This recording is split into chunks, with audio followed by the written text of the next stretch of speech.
गर्मजोशी से आपका स्वागत है हमारे अबंडेंट लाइफ टेलीविजन प्रोग्राम में। मेरे दोस्तों, मुझे भरोसा है कि जो संदेश मैं आपको बता रहा हूँ ये आपके लिए आशीष हैं।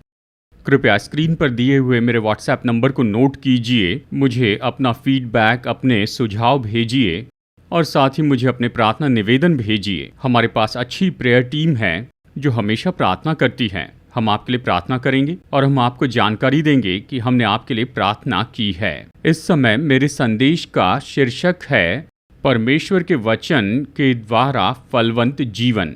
मैं आपके लिए पढ़ रहा हूँ मत्ती अध्याय 4 वचन 2 और 3। वो 40 दिन और 40 रात निराहार रहा, तब उसे भूख लगी। तब परखने वाले ने पास आकर उससे कहा, यदि तू परमेश्वर का पुत्र है तो कह दे कि ये पत्थर रोटियां बन जाएं।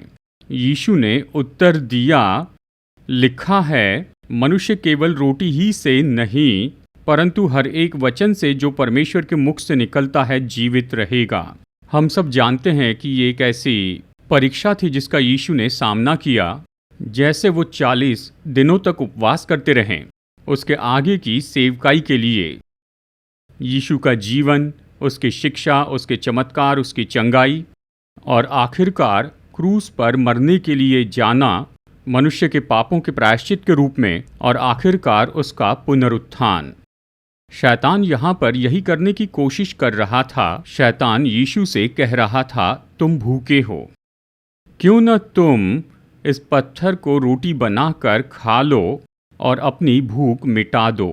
यहाँ पर परीक्षा क्या थी? शैतान यीशु की परीक्षा कर रहा था कि वो अपने स्वर्गीय पिता के वचन को तोड़ दे।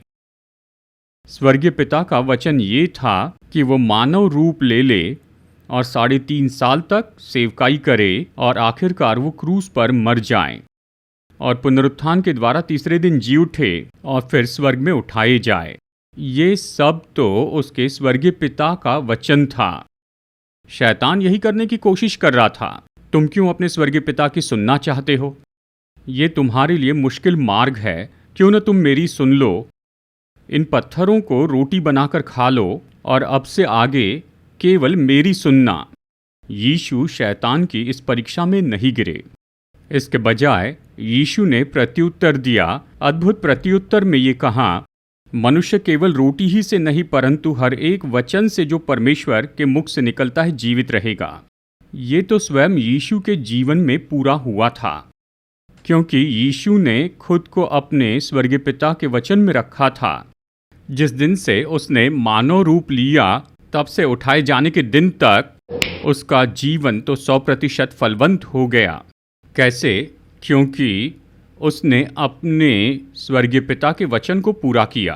प्यारे दोस्तों, मसीह जीवन में शैतान हमेशा हमारे ऊपर ऐसी परीक्षाएं लाता है।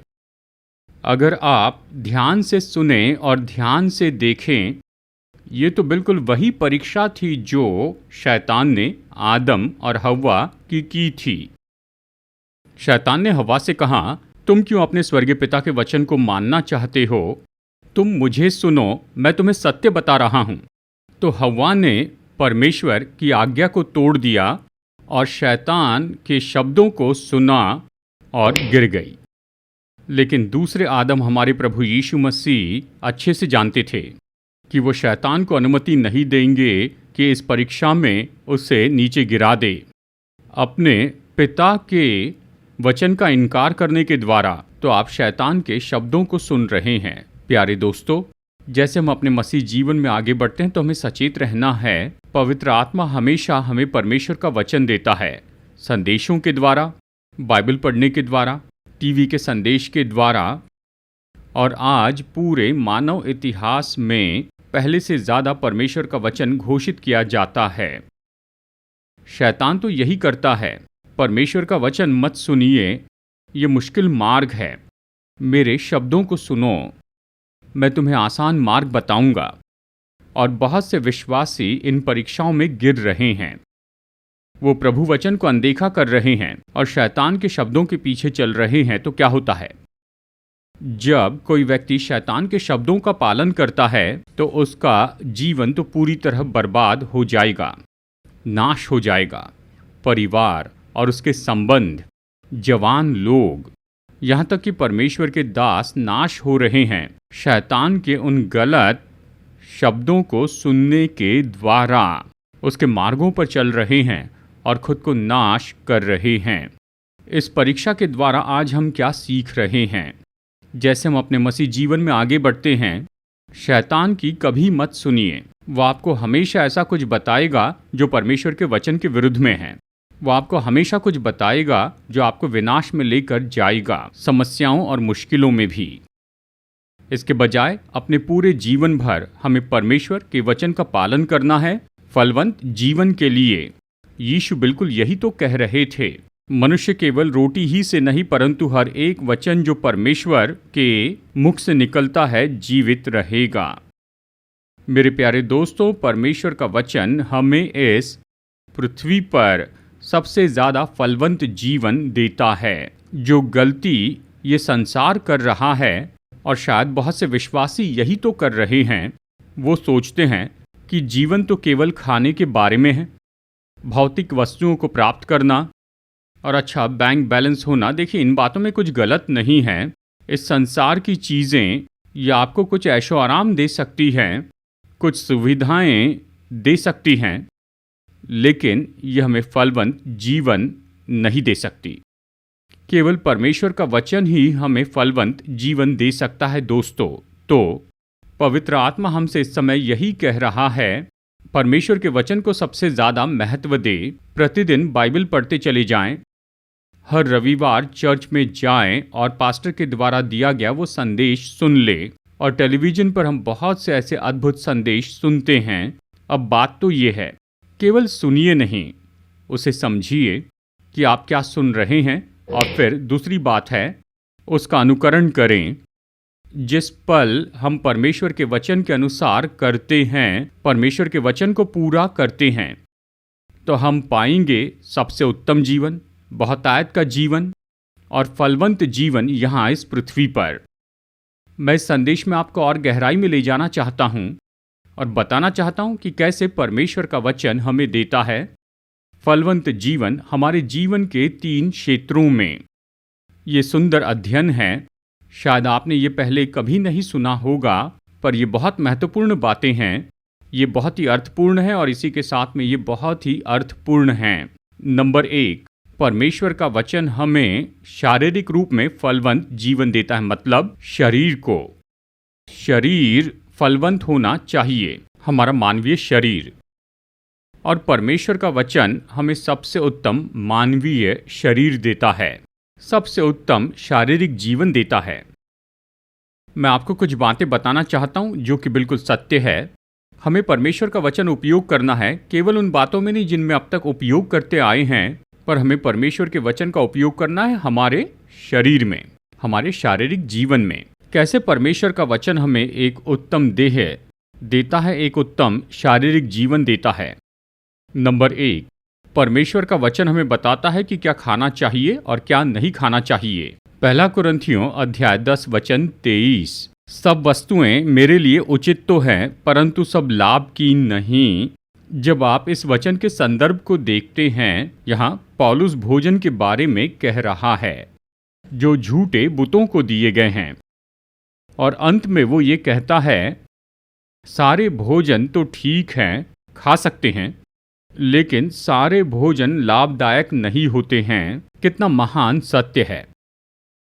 प्रभु का वचन हमें बताता है आप जो चाहे बस ऐसे ही नहीं खा सकते हैं। हम क्या खाते इसके बारे में हमें बहुत सचेत होना चाहिए।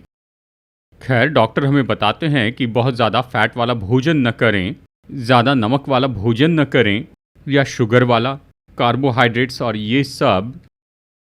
तो परमेश्वर का वचन हमें बताता है कि क्या खाना चाहिए और क्या नहीं खाना चाहिए। हम आज़ाद है कि कुछ भी खाएं, लेकिन बुद्धि कहती है देखो कि तुम क्या खाते हो। परमेश्वर का वचन हमें यही तो बता रहा है। जब हम सचेत रहते हैं कि हम क्या खा रहे हैं, तो हम केवल वही खाना खाते हैं जो हमारी देह के लिए लाभदायक है, जो हमें अच्छी सेहत देता है, बल और सामर्थ्य देता है, तो उसे खाइए। तो परमेश्वर का वचन हमें बताता है कि क्या खाना चाहिए और क्या नहीं खाना चाहिए। दूसरी बात, परमेश्वर का वचन हमें बताता है कि अपनी सेहत की देखभाल कैसे करें। नीति वचन अध्याय 4 वचन 22, क्योंकि जिनको वे प्राप्त होती हैं वे उनके जीवित रहने का और उनके सारे शरीर के चंगे रहने का कारण होती हैं। सेहत, शरीर, देह, क्योंकि वो तो जीवन है। जीवन क्या है? यहाँ पर संदर्भ क्या है? वो बुद्धि जो कि नीति वचन में दी गई है, यानी ये तो परमेश्वर का वचन है। जो बुद्धि परमेश्वर के वचन में दी गई है, जब इसका अनुकरण करते हैं तो यह हमें बहुत अच्छी सेहत देता है। जब हम परमेश्वर के वचन को तोड़ते हैं तो अपनी सेहत को भी बिगाड़ देते हैं। बहुत से लोग यही कर रहे हैं, वो वचन को तोड़ रहे हैं और वो हर तरह की युक्तियों में फंसते हैं और गलत भोजन करते जाते हैं, सेहत की ओर ध्यान नहीं देते हैं, तो सब बिगड़ता है। जब बुद्धि का अनुकरण करते हैं, जब वचन का अनुकरण करते हैं, तो ये हमें शारीरिक रूप में सेहत देता है।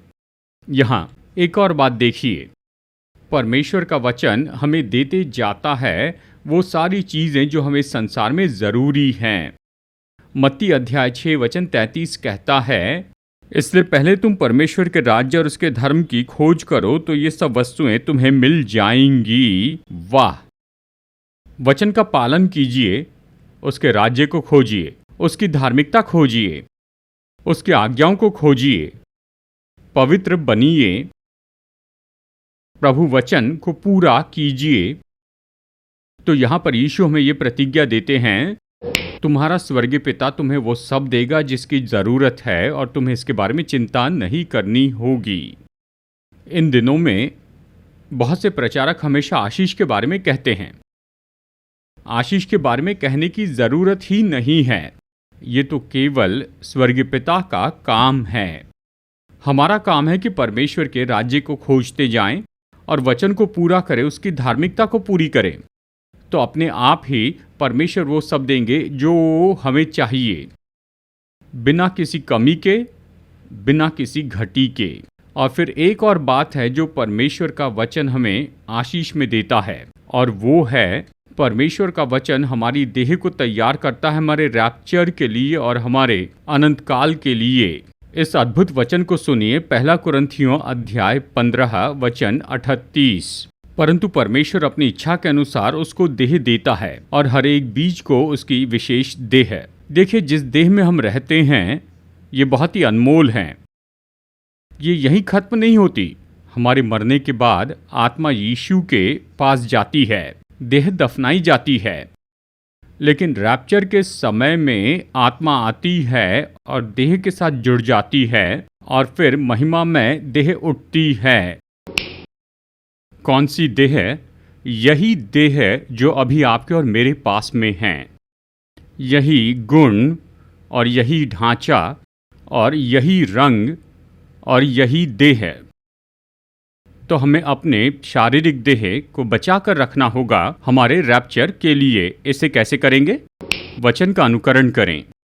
जब हम वचन का अनुकरण करते हैं तो शाश्वती रख सकते हैं कि रैप्चर के समय में हमारी आत्मा और हमारी देह एक साथ जुड़ जाएंगे और हम जी उठेंगे उस महान पुनरुत्थान में महिमा में देह के साथ, और हम स्वर्ग में उठाए जाएंगे कि अपने प्रियजन और यीशु के साथ में हमेशा हमेशा के लिए रहें। मैं बता रहा हूं कि क्यों परमेश्वर का वचन इतना महत्वपूर्ण है यहाँ इस संसार में हमारे जीवन के लिए। परमेश्वर का वचन हमें जीवन देता है, फलवंत जीवन, सबसे पहले शारीरिक रूप में। नंबर 2, परमेश्वर का वचन हमें देता है भावनात्मक रूप में फलवंत जीवन, मतलब ये मन को फलवंत जीवन देता है। मन बहुत ही महत्वपूर्ण होता है, हमें मन की देखभाल करनी चाहिए। अगर मन चला जाए तो सब चला जाता है। सच में हमारा मन ही हम पर पूरा नियंत्रण करता है। तो मन बहुत महत्वपूर्ण है। परमेश्वर का वचन हमें देता है फलवंत जीवन हमारे मन को भी। आइए इसे समझते हैं। हमारे मन को फलवंत होने के लिए कुछ चीज़ों की ज़रूरत होती है। नंबर 1, मन को फलवंत होने के लिए सकारात्मक भावनाओं की ज़रूरत है। मैं आपके लिए पढ़ रहा हूँ भजन संहिता 119 वचन 50। मेरे दुख में मुझे शांति उसी से हुई है, क्योंकि तेरे वचन के द्वारा मैंने जीवन पाया है। कितनी सकारात्मक भावना है, ये वचन कहता है। एक और शब्द है तसल्ली। ये तसल्ली कहाँ से आती है?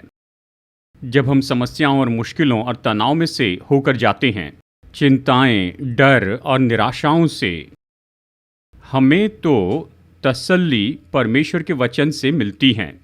जब हम परमेश्वर का वचन पढ़ते हैं, जब प्रचारक हमें परमेश्वर का वचन देते हैं, हमें पवित्र आत्मा की तसल्ली देते हैं, हमारा मन तसल्ली प्राप्त करता है परमेश्वर के वचन के द्वारा। केवल तसल्ली ही नहीं, हमारे मन को चाहिए मेरे दोस्तों आनंद। आनंद कहाँ से आता है? आनंद परमेश्वर के वचन से आता है। जितना ज़्यादा हम परमेश्वर का वचन पढ़ते हैं, जब हम परमेश्वर के वचन के अनुसार करते हैं, हमारा परिवार, हमारा विवाह और हमारे संबंध आनंद से भर जाते हैं। केवल जब हम परमेश्वर के वचन को तोड़ देते हैं, तब हमारा जीवन तो शोक और दुख में डूब जाता है। ये तो इतना सरल है।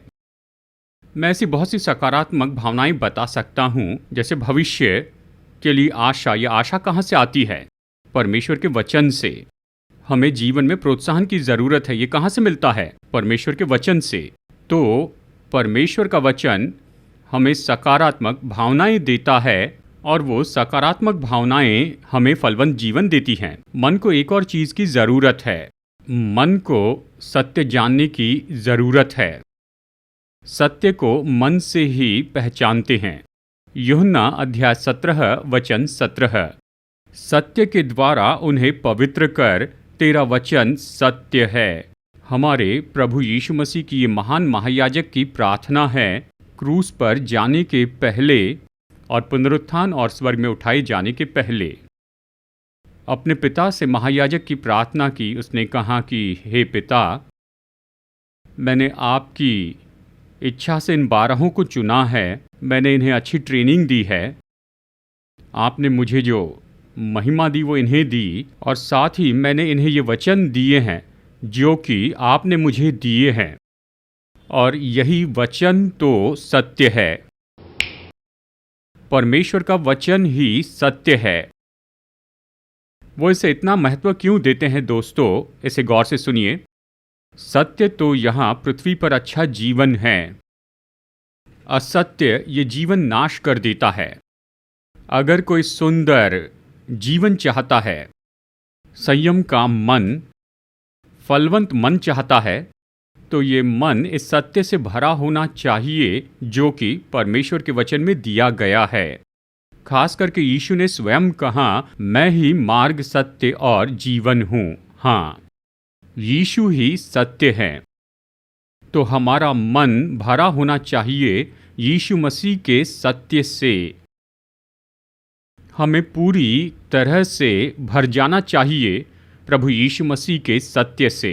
केवल सत्य को जानना ही नहीं, पर सत्य के पीछे चलना है। मैं ही मार्ग हूँ।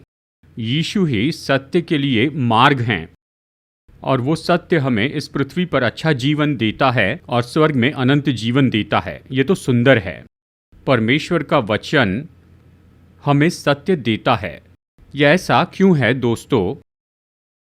मन में बुद्धिमत्ता होती है।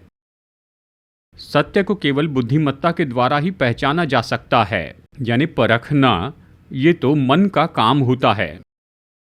तो जब मन पहचान लेता है कि सत्य क्या है, और जो सत्य उसके पीछे मन चलता है, ये अपने आप में फलवंत जीवन रखेगा, और उसके द्वारा पूरा व्यक्तित्व भी निश्चय ही साथ में बहुत सुंदर फलवंत जीवन रखेगा।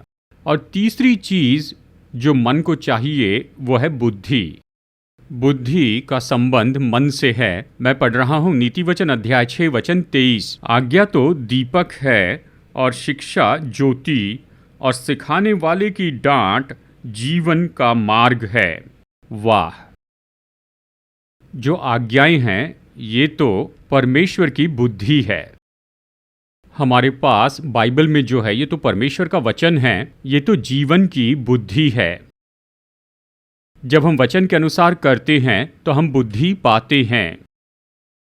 जहाँ हमारा मन बुद्धि प्राप्त करता है तो वो स्वयं फलवंत जीवन पाते हैं, और उस बुद्धि को मानने के द्वारा जो बाइबल में दी गई है, पूरा व्यक्तित्व भी साथ में बहुत सुंदर रूप में जीता है फलवंत और बहुतायत का जीवन। क्या आप इसे समझ गए दोस्तों? मैं आपको बताना चाहता हूँ, मनुष्य केवल रोटी ही से नहीं परंतु हर एक वचन से जो परमेश्वर के मुख से निकलता है जीवित रहेगा। ये पवित्र बाइबल है। परमेश्वर का वचन और पवित्र बाइबल हमें शारीरिक रूप में फलवंत जीवन देता है। परमेश्वर का वचन पवित्र बाइबल हमें देता है भावनात्मक रूप में फलवंत जीवन। और तीसरी बात, परमेश्वर का वचन और पवित्र बाइबल हमें फलवंत आत्मिक जीवन देता है कि हम इस संसार में जिए एक फलवंत जीवन, एक संतुष्ट जीवन, बहुतायत का जीवन। तो हमें परमेश्वर के वचन के द्वारा हमें वो सुंदर आत्मिक जीवन पाना है परमेश्वर के वचन के द्वारा। आत्मिकता शुरू होती है मेरे दोस्तों आत्मा के उद्धार के साथ में। पहला पत्रस 1:23, क्योंकि तुमने नाशवान नहीं पर अविनाशी बीज से परमेश्वर के जीवते और सदा ठहरने वाले वचन के द्वारा नया जन्म पाया है। उद्धार का ये पूरा मुद्दा, ये नया जन्म पाने का अनुभव, हम इसे कैसे पाते हैं? इसे कहाँ से पाते हैं? परमेश्वर के वचन से। क्योंकि परमेश्वर का वचन हमें बताता है कि उद्धार क्या है, नया जन्म क्या है, हृदय का नया बनाया जाना क्या है। ये परमेश्वर का वचन है। परमेश्वर का वचन तो अवश्य ही ये तो यीशु हैं, लोगोस। और ये नया जन्म ये हमारे पास आता है यीशु, जो कि लोगोस है, उसके द्वारा। उसने क्रूस पर हमारे लिए जो किया उसके द्वारा और उसके पुनरुत्थान के द्वारा। और वो उद्धार और वो नया जन्म का अनुभव यह हमें मिलता है परमेश्वर का वचन सुनने के द्वारा। और यही तो बहुत ही सुंदर आत्मिक जीवन की शुरुआत है। नया जन्म पाने के बाद यहाँ तक कि प्रतिदिन की आत्मिक उन्नति भी हमारे पास आते हैं परमेश्वर के वचन के द्वारा। इफिसियों अध्याय 6 वचन 17, और उद्धार का टोप और आत्मा की तलवार जो परमेश्वर का वचन है ले लो। परमेश्वर का वचन ये तो आत्मा की तलवार है। ये हमारे आत्मिक जीवन से संबंधित सारी बातों के बारे में हमें सिखाता है कि आत्मिक उन्नति किसके बारे में है। हमारी आत्मिक उन्नति का सारा विवरण परमेश्वर के वचन में दिया गया है। अब इसे तलवार क्यों कहा गया है? क्योंकि जब हम परमेश्वर का वचन सुनते हैं तो एक तलवार के जैसे ये हमारी आत्मिक उन्नति के विरुद्ध में जो भी है उसे नाश करता है। ये दोधारी तलवार है। एक तरफ तो ये हमारी आत्मिक उन्नति के विरुद्ध काम करने वाले सबको नाश करता है, और जबकि दूसरी ओर यह हमें देता है यीशु मसीह में बहुत ही सुंदर आत्मिक उन्नति। जानते हैं ये आत्मिक उन्नति इतनी महत्वपूर्ण क्यों है मेरे दोस्तों? पौलुस रोमियो अध्याय 8 वचन 6 में कहता है, परंतु आत्मा पर मन लगाना जीवन और शांति है। आत्मिकता हमें इस पृथ्वी पर उत्तम जीवन देता है और फलवंत जीवन भी। फिर परमेश्वर का वचन साथ ही हमें प्रोत्साहित करता है आत्मिक रीति से। दूसरा तीमुथियुस अध्याय 3 और वचन 16 और 17, हर समय जब हम आत्मिक रूप में नहीं बढ़ते हैं, ऐसे समय जब हम आत्मिक जीवन के विरुद्ध में जाते हैं, परमेश्वर का वचन हमें उपदेश देता है, समझाता है कि हम गलत मार्ग में जा रहे हैं, और वो हमें सही मार्ग यानी आत्मिक जीवन सिखाता है। एक और बात, परमेश्वर का वचन ही एक दिन हमें स्वर्ग में अनंत जीवन देता है। यूहन्ना अध्याय 6 वचन 68 में यूहन्ना कहता है, यीशु अनंत जीवन की बातें तो तेरे ही पास हैं। यीशु के वचन हमें अनंत जीवन देते हैं। हमें इन वचनों को सुनना होगा, हमें वचन का पालन करना होगा, इस पृथ्वी पर फलवंत जीवन जीना होगा, और आखिरकार वचन के द्वारा चलने से अनंत जीवन पाते हैं कि यीशु के साथ हो और हमारे प्रियजनों के साथ हो सदा सदा के लिए। मुझे भरोसा इस संदेश ने आपको आशीष दी। आइए प्रार्थना करते हैं। बहुमूल्य परमेश्वर, स्वर्गीय पिता, हमारे उद्धारकर्ता और प्रभु यीशु, पवित्र आत्मा हमें तसल्ली देने वाले, इस समय हम त्रिएकता की सराहना करते हैं और आराधना करते हैं। आपके वचन के लिए धन्यवाद प्रभु, इन महान वचनों के लिए धन्यवाद। हमारे प्रभु यीशु, जो आपने कहा कि मनुष्य केवल रोटी ही से जीवित नहीं रहेगा पर परमेश्वर के मुख से निकलने वाले वचन से जीवित रहेगा। पवित्र बाइबल परमेश्वर के वचन के लिए धन्यवाद। मदद कीजिए प्रभु, हम इसका अनुकरण करें कि हम प्राप्त करें फलवंत शारीरिक जीवन, कि प्राप्त करें फलवंत भावनात्मक जीवन और प्राप्त करें फलवंत आत्मिक जीवन, और आखिरकार आपके साथ में स्वर्ग में हो एक दिन, हमेशा हमेशा के लिए। वचन पर और अपने लोगों पर, अपने दास और अपने प्रोग्राम पर आशीष दीजिए, क्योंकि हमारे उद्धारकर्ता प्रभु यीशु के सामर्थी नाम में मांगता हूँ, आमेन। हमारे उद्धारकर्ता प्रभु यीशु मसीह के नाम में आप सभी लोगों को अभिवादन। दोस्तों, कृपया कर आप इस वीडियो को देखिए जो हमारी सेवकाई के बारे में पूरा विवरण देता है। ये सेवकाई तो स्थापित की गई है हैदराबाद, भारत में, और हम 6 महान सेवकाइयों में जुड़े हैं।